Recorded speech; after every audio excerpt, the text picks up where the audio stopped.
नमस्कार, career launcher के weekly bulletin में आप सभी का स्वागत है। मैं प्रीति सागर। आज हम वीकली कुछ न्यूज़ को डिस्कस करेंगे, तो चलिए शुरू करते हैं। तो मैंने कुछ 4 न्यूज़ लिए हैं जो कि आपको कहीं ना कहीं एग्ज़ाम में हेल्प कर सकते हैं। सो ये 4 टॉपिक्स हैं। इंडिया ने अभी हाल ही में MOU साइन किया है इंडोनेशिया, मलेशिया, थाईलैंड के साथ। और ये किस तरीके का MOU है? ये है growth triangle joint business council. ठीक है, तो मतलब ये इकोनॉमी से रिलेटेड है। इकोनॉमिक ट्रेड काउंसिल हम कह सकते हैं, या फिर जॉइंट बिजनेस काउंसिल है। सो ये काफ़ी इंपॉर्टेंट हो सकता है। दूसरा है walking pilgrimage through Buddhist circuit. Buddhism बहुत इंपॉर्टेंट है। क्यों इंपॉर्टेंट होता है? क्योंकि देखो, बुद्धिज़्म एक ऐसा रिलीजन है अलॉन्ग विद जैनिज़्म और भी बहुत सारे रिलीजन्स हैं जिनका ओरिजिन इंडिया में हुआ है। और ये एक तरीके से बहुत ही हमारे लिए प्राइड की बात है कि जिस रिलीजन का ओरिजिन हमारी कंट्री में हुआ है उसको कोई दूसरी कंट्री या इंटरनेशनल लेवल पे उसका रिकग्निशन उसको दिया जा रहा है, तो ये अपने आप में हमारे लिए एक प्राइड है। इसके अलावा हम करेंगे आज डिस्कस इंडिया फ्रांस UAE का ट्राइलेटरल कोऑपरेशन इनिशिएटिव। क्या है ये ट्राइलेटरल कोऑपरेशन इनिशिएटिव? हम इसके बारे में चर्चा करेंगे और इसके साथ हम अपनी चर्चा को समाप्त करेंगे E20 फ्यूल के बारे में डिस्कस करते हुए। तो चलिए आगे बढ़ते हैं। सो पहला जो न्यूज़ है वो है इंडिया ने साइन किया है क्या MOU विद इंडोनेशिया। ओहो, wait a second.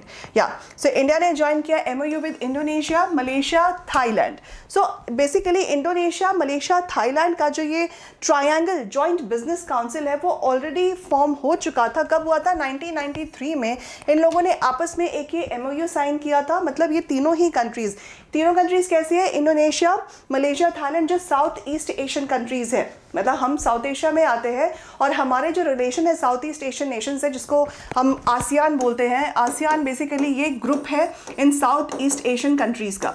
In south east Asian countries में से इंडोनेशिया, मलेशिया और थाईलैंड जो कि साउथ ईस्ट एशियन नेशंस है, तो इसका इंडिया के साथ ऑलरेडी अच्छा रिलेशन है इस ग्रुप में रहते हुए। तो इंडिया ने क्या किया, एक बिजनेस काउंसिल का हिस्सा बन गई है जो ऑलरेडी इन तीनों के बीच में था। अब इंडिया भी इन तीनों के साथ एक MOU साइन कर चुकी है। इसका पर्पस क्या था इस MOU का? जब 1993 में ये साइन हुआ तो ऑब्जेक्टिव था boost private investments in MSME, जो micro small and medium enterprises होती हैं, जो छोटे लेवल पर काम करती है, मीडियम लेवल पर काम करती है।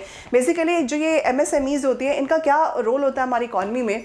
जो मेजॉरिटी ऑफ वर्किंग पॉपुलेशन है वो आपको कहाँ मिलेंगी? वो आपको MSMEs में मिलेंगी, क्योंकि यहाँ पे हर तरीके के जो स्किल्स हमारी कंट्री में अवेलेबल है या साउथ ईस्ट एशियन नेशंस में अवेलेबल है, तो हर लेवल के स्किल्स वालों को जॉब मिल जाती है। तो मेजॉरिटी ऑफ जो वर्किंग पॉपुलेशन है वो आपको MSMEs में मिलेंगी। इसका मतलब कि MSME के पास बहुत ज़्यादा पोटेंशियल है इकोनॉमी को ग्रो करने का या ग्रो करवाने का। ठीक है, तो इसके लिए जो इनका फोकस था, ऑब्जेक्टिव था, क्या था? Boost private investments. मतलब जो प्राइवेट इन्वेस्टर्स होंगे, अदर कंट्रीज के इन्वेस्टर्स होंगे या आपस में जिन कंट्रीज का MOU साइन हुआ, तो उनके इन्वेस्टर्स MSME में अपना इन्वेस्टमेंट्स करेंगे।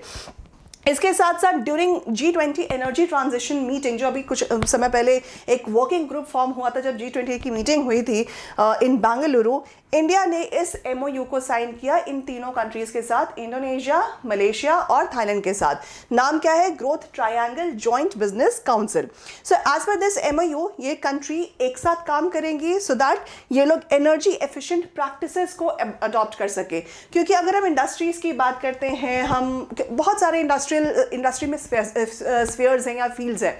सो अगर हम हर एक इंडस्ट्री की बात करें तो कहीं ना कहीं जो क्लाइमेट चेंज है उसको ध्यान में रख करके, ग्लोबल वार्मिंग को ध्यान में रख करके, बायोडाइवर्सिटी कंजर्वेशन को ध्यान में रख करके काम करना पड़ता है। तो ये कंट्रीज़ अगर जॉइंट बिजनेस काउंसिल का हिस्सा बनी है तो ये क्या करेंगी? ये एनर्जी एफिशिएंट practices को adopt करेंगी, and while adopting these energy efficient practices they will work together in MSME field or to boost up in economy। चलिए, अब ये MOU क्या है? So as per this MOU ये जो अग्रीमेंट है ये साइन किया during the celebration of India energy week. ये इंडिया एनर्जी वीक, बेसिकली ये जो एनर्जी वीक्स होती हैं ये एनवायरनमेंट को बूस्ट करने के लिए या एनवायरनमेंट को प्रोटेक्ट करने के लिए, कंजर्व करने के लिए कुछ ऐसे वीक्स इंडिया सेलिब्रेट करती हैं। तो इस इंडिया एनर्जी वीक में ही इस MOU को साइन किया गया। तो ये इसका एक सिग्निफिकेंस है कि ये सारी कंट्रीज मिल करके क्या करेंगी? एनर्जी एफिशिएंसी के ऊपर काम करेंगी। Apart from this EESL sign किया गया इस अग्रीमेंट में on the behalf of India. So EESL was the body जिन्होंने इस अग्रीमेंट को साइन किया था इंडिया की तरफ से। इसके अलावा बहुत इंपॉर्टेंट इसके सिग्निफिकेंस को समझना कि ठीक है जॉइंट बिजनेस काउंसिल का हिस्सा बन गए हैं, अग्रीमेंट साइन हुआ, लेकिन इस अग्रीमेंट से होगा क्या, इसका सिग्निफिकेंस क्या है। तो पहला सिग्निफिकेंस ये है कि कोल जो है वो काफ़ी महत्वपूर्ण एक तरीके से एनर्जी है, किसके पास, ये है मलेशिया के पास। तो मलेशिया का जो एनर्जी रिसोर्स है प्राइमरीली वो कोल है। अब कोल क्या है, कोल एक ग्रीन हाउस गैस को एमिट करता है, दैट इज कार्बन। तो कोल को अगर हम यूज़ करेंगे एट लार्ज स्केल इंडस्ट्रीज में उसको यूज़ करेंगे तो क्या होगा, ग्लोबल वार्मिंग की समस्या ज़्यादा पैदा होगी।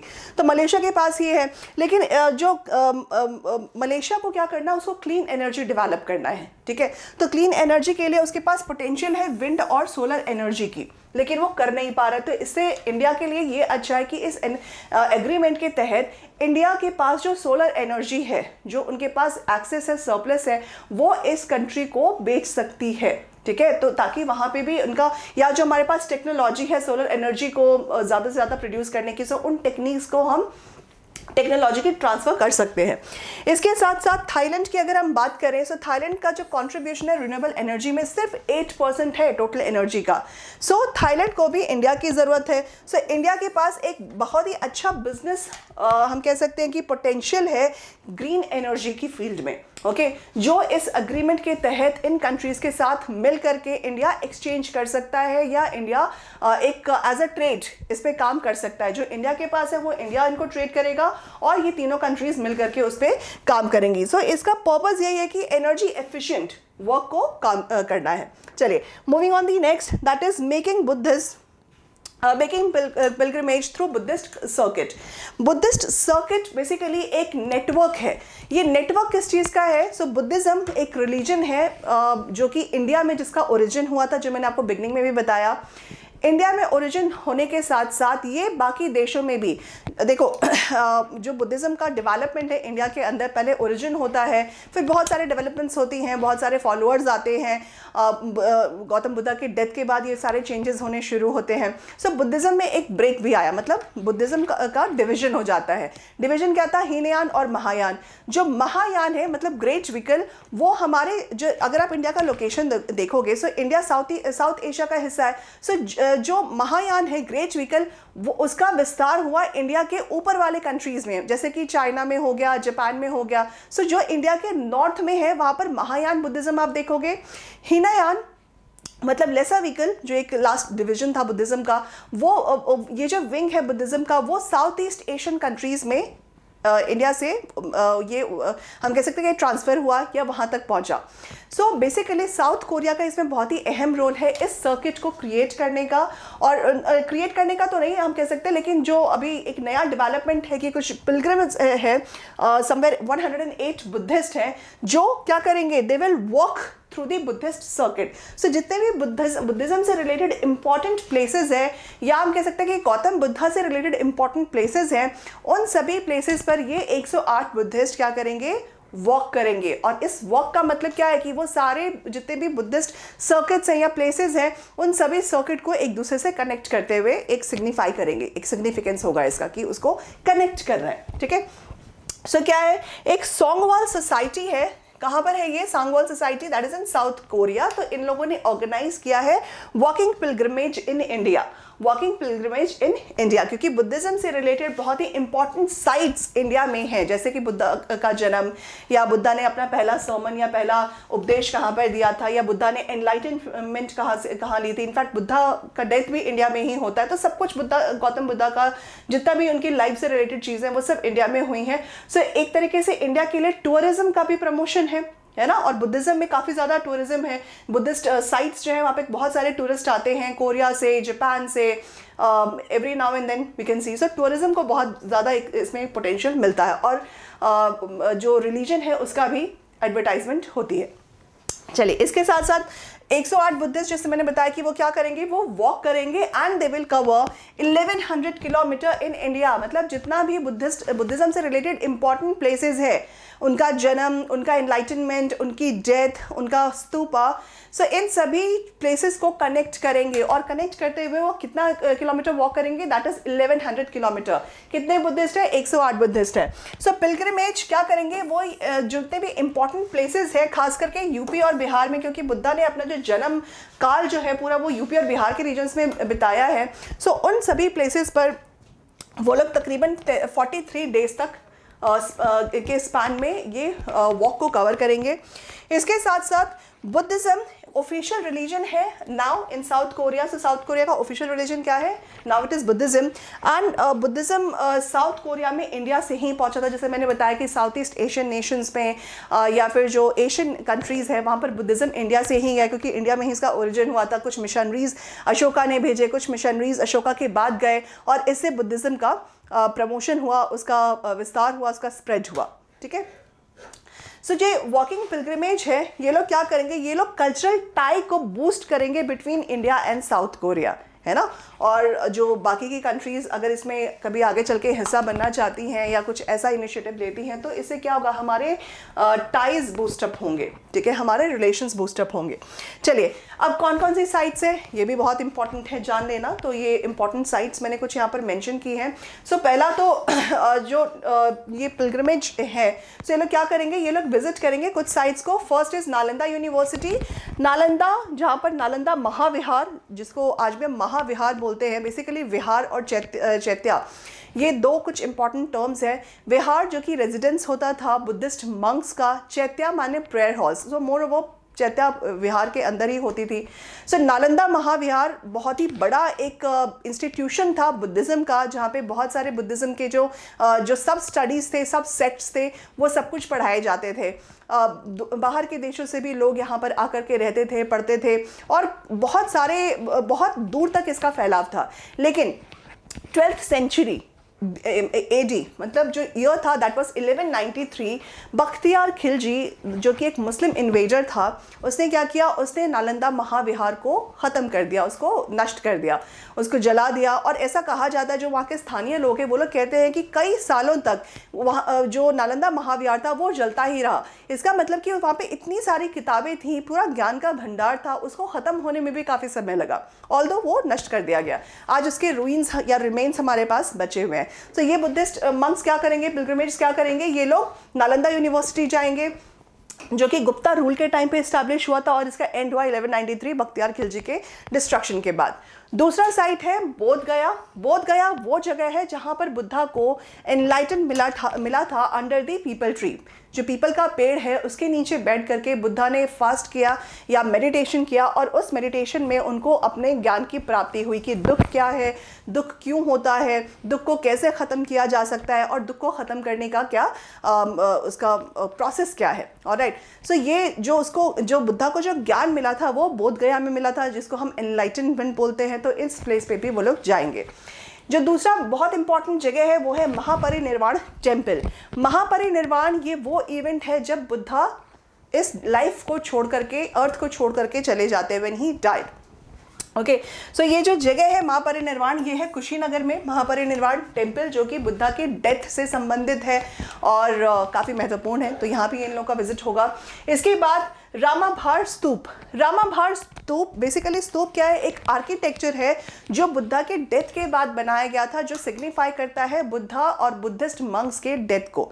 ठीक है, एक ये हेमिस्फेरिकल माउंड है जहाँ पर जो फॉलोअर्स होते हैं या फिर विजिटर्स होते हैं वो लोग प्रदक्षिणा करते हैं। ठीक है, सो रामाभार स्तूप जो है वो बुद्धा के एशेस, उनके जो अस्थियां थी, उन अस्थियों को रख करके बनाया गया था।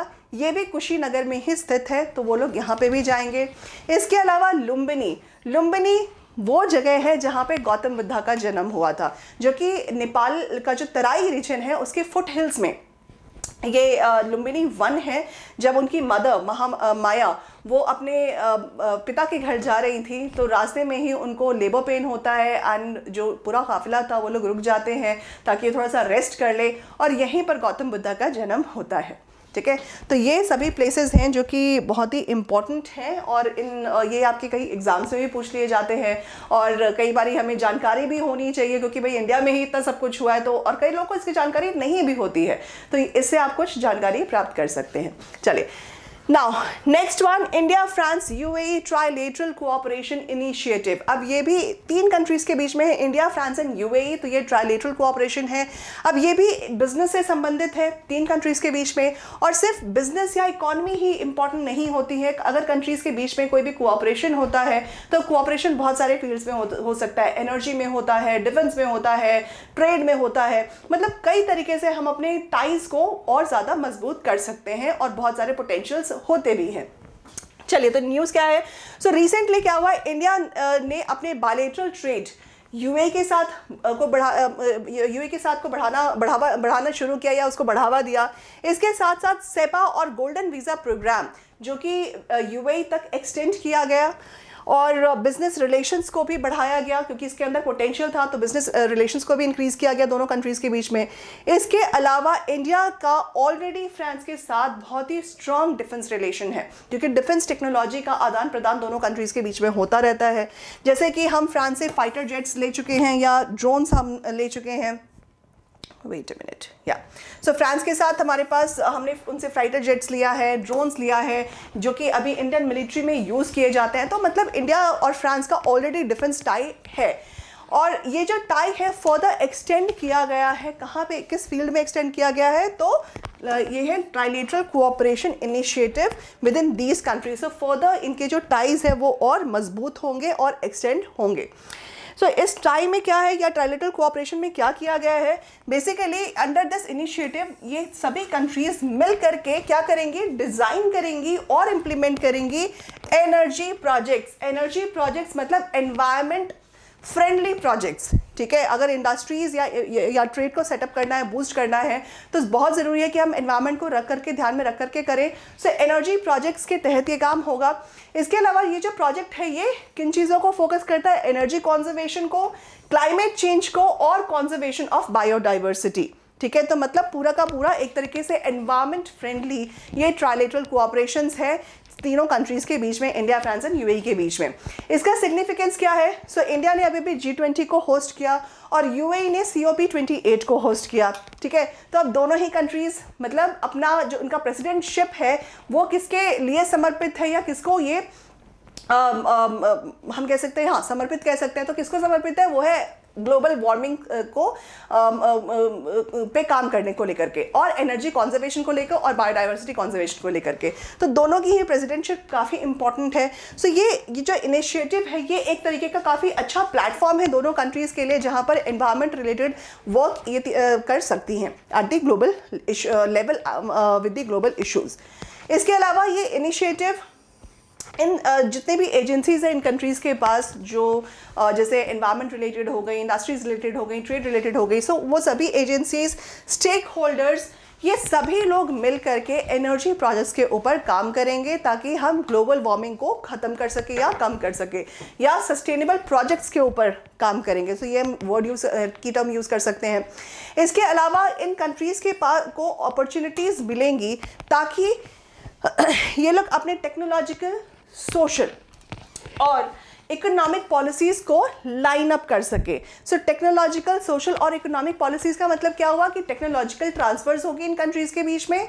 सोशल पॉलिसीज़ मतलब जो लोगों का आदान प्रदान होता है, ठीक है। मतलब इंडिया के जो वर्किंग पॉपुलेशन है फ्रांस के वर्किंग पॉपुलेशन इंडिया या यूएई, सो इस तरीके का कुछ रिलेशनशिप और इकोनॉमिक, ऑलराइट। सो इन सभी स्फीयर्स में तीनों कंट्रीज़ मिल करके कोऑपरेट करेंगी एक दूसरे को, ऑलराइट। पर इसका जो मेन फोकस है वो है energy projects. Okay, now the next one, what are E20 fuels? E20 हम ऑन एंड ऑफ सुनते ही रहते हैं, एथेनॉल ब्लेंडिंग। सो बेसिकली ये E20 क्या है और क्या इसका अभी रिसेंट डेवलपमेंट है या रिसेंट इनिशिएटिव है? सो एनर्जी, इंडिया का जो एनर्जी वीक था इस साल का 2023 का, सो इस इवेंट पे हमारे प्राइम मिनिस्टर ने E20 फ्यूल को लॉन्च किया है। E20, अब इसको E20 क्यों बोला गया है? क्योंकि 20% E मतलब इथेनॉल, 20 मीन्स 20%। सो 20% इथेनॉल को पेट्रोल में ब्लेंड किया जाएगा और उसको अवेलेबल कराया जाएगा ताकि हम व्हीकल में इसका इस्तेमाल कर सके। अगर इथेनॉल ब्लेंडिंग होती है तो कहीं ना कहीं जो कार्बन एमिशंस है उसमें भी रिडक्शंस आती हैं, क्योंकि इथेनॉल किससे बनता है? वो शुगर केन को फर्मेंट करके बनता है, शुगर केन के जो रेजिड्यूज होते हैं उनको फर्मेंट करके बनता है। तो इसका जो बाय प्रोडक्ट है वो क्या है? वो वाटर वेपर है। जो पेट्रोल्स हैं उनका बाय प्रोडक्ट क्या है? वो पार्टिकुलेट मैटर्स जो कि कार्बन एफ्लुएंस है। ठीक है, तो अगर हम जो इथेनॉल ब्लेंडेड पेट्रोल होगा तो उसमें 20% अगर इथेनॉल है, सो कार्बन रिडक्शंस या कार्बन एमिशंस का जो रिडक्शंस है वो भी कम हो जाएगा। ठीक है, तो प्राइम मिनिस्टर ने अभी हाल ही में E20 फ्यूल को लॉन्च किया है। कब? जब इंडिया एनर्जी वीक को सेलिब्रेट किया गया। इसके साथ साथ इस फ्यूल को 83 लोकेशंस में इंडिया में लॉन्च किया गया और ये 83 locations across 11 states and UTs में है। E20 का मतलब मैं आपको ऑलरेडी बता चुकी हूँ, 20% इथेनॉल और 80% पेट्रोल। ठीक है, तो ये इसका मतलब हुआ। अब क्या है ये E20 फ्यूल? ठीक है, सो E20 फ्यूल बेसिकली ये 20 या E20 रिप्रेजेंट करता है प्रपोर्शन ऑफ इथेनॉल का जो कि ब्लेंड होगा पेट्रोल में, जो कि हम पहले ही बात कर चुके हैं। सो इसका मतलब ये हुआ कि इंडिया अभी तक 20% इथेनॉल ब्लेंड नहीं कर रही थी। हम क्या यूज़ कर रहे थे? हम E10 फ्यूल यूज़ कर रहे थे, मतलब 90% पेट्रोल था और 10% इथेनॉल था। और जो वर्ल्ड का लार्जेस्ट प्रोड्यूसर है बायोफ्यूल्स का, वो दो कंट्रीज से कौन है? एक है ब्राज़ील और दूसरी है USA। सो USA और ब्राज़ील इंडिया वर्ल्ड की ऐसी दो कंट्रीज़ हैं जो काफ़ी बड़ी मात्रा में बायोफ्यूल्स को प्रोड्यूस करती हैं और इन लोगों ने ऑलरेडी E100 फ्यूल अचीव कर लिया, मतलब 100% ये लोग इथेनॉल का इस्तेमाल करते हैं अपने व्हीकल्स में। ठीक है, दो कंट्रीज़ का नाम आप याद रखिएगा, one is USA, another is Brazil. So E20 biofuel क्यों? Why? Okay, why E20 is a biofuel? So ethanol ये किससे बनता है? जो कि मैं पहले ही बता चुकी हूँ, ये शुगर को फर्मेंट करके बनता है। जो शुगर केन के रेजिड्यूज होती हैं उनको आप रखो काफ़ी टाइम तक, उसको फर्मेंटेशन होती है। सो ये शुगर के फर्मेंटेशन से बनता है, जो कि एक नेचुरल सोर्स है। मतलब ये फॉसिल फ्यूल नहीं है, ये एक नेचुरल सोर्स है और बहुत बेसिकली मिनिमल रेजिड्यू इसमें इसका बाई प्रोडक्ट होता है, बहुत ही कम रेजिड्यू निकलती हैं जब इसको बर्न किया जाता है। सो इसकी वजह से क्या होता है, जो हमारा एयर है वो कहीं ना कहीं क्लीन रहता है, क्योंकि इसका बाय प्रोडक्ट क्या होगा? वाटर वेपर होगा। सो एयर क्लीन रहेगा, एफ्लुएंट्स नहीं होंगी। इंडिया में काफ़ी ज़्यादा शुगर केन प्रोड्यूस होती है, somewhere we are second on number in the production of sugar cane. So E20 एक बड़ा पोटेंशियल है इंडिया के लिए जो कि पेट्रोलियम के डिमांड्स को फुलफिल कर सके। ऑलराइट, इसके अलावा E20 के बेनिफिट क्या हैं इंडिया में? तो इंडिया में बेनिफिट ये है कि जो इलेक्ट्रिक व्हीकल्स है हमारे कंट्री में, अभी भी इसका सेल बढ़ा नहीं है। क्यों नहीं बढ़ा है? क्योंकि कहीं ना कहीं ये कॉस्टली है, हर किसी के पॉकेट के अंडर नहीं आती हैं। तो अभी भी जो इलेक्ट्रिक व्हीकल्स है उसका सेल नहीं बढ़ पाया, जो इंडिया ने सोचा था, काफ़ी कम है। सो नंबर्स एज प्लान इंक्रीज नहीं हो रही हैं। सो जो प्रोडक्शन है इलेक्ट्रिक व्हीकल्स का वो भी बाकी कंट्रीज़ के कंपैरिजन में हम देखें इंडिया में काफ़ी कम है, इसका प्रोडक्शन काफ़ी कम होता है, क्योंकि ऑब्वियसली डिमांड नहीं है तो प्रोडक्शन भी कम होगा। सो E20 एक काफ़ी अच्छा ऑल्टरनेटिव सोर्स है कि अगर लोग इलेक्ट्रिक व्हीकल्स का इस्तेमाल बड़े स्तर पर नहीं कर रहे हैं, सो E20 पेट्रोल या E20 फ्यूल सोर्स का इस्तेमाल कर सकते हैं, जिससे क्या होगा, जो कार्बन एफ्लुएंस है या व्हीकुलर एमिशंस है उसमें गिरावट आ जाएगी। ओके, सो E20 और इलेक्ट्रिक व्हीकल्स ये कुछ मेजर्स हैं जिससे जो हमारा एमिशन है वो ख़त्म हो सकता है, कम हो सकता है और इंडिया एमिशन फ्री कंट्री बन सकती है। तो ये एक बेनिफिट है, काफ़ी अच्छा बेनिफिट है अगर व्हीकुलर एमिशंस कम हो जाएगी। और इंडिया में तो हम अगर देखें तो हर साल व्हीकल्स के नंबर्स बढ़ते ही जा रहे हैं। सो अगर जो लोग इलेक्ट्रिक व्हीकल्स नहीं खरीद सकते, at least they can use E20 या ब्लेंडेड पेट्रोल यूज़ कर सकते हैं। सो रिडक्शन ऑलरेडी अपने आप धीरे धीरे आना शुरू हो जाएगा। सो एनवायरनमेंट फ्रेंडली व्हीकल्स हमारे कंट्री में देखने को मिल सकता है। अगर लोग नहीं खरीद सकते तो चलो इसी का इस्तेमाल कर लेते हैं। तो ये कुछ इम्पॉर्टेंट न्यूज़ थे जो मुझे आपसे डिस्कस करना था, जो मैंने आज किया। सो इस हफ्ते के लिए बस इतना ही। हम डेली आपसे मिलते हैं कुछ नए नए न्यूज़ के साथ, तो वो हमेशा जारी रहेगा। और हफ्ते भर का कुछ जो इम्पोर्टेंट न्यूज़ होती है वो हम लेकर के आते हैं, तो उसमें ऐसी मुलाकात होती रहेगी। सो धन्यवाद, आपका दिन शुभ रहे। Bye bye, take care.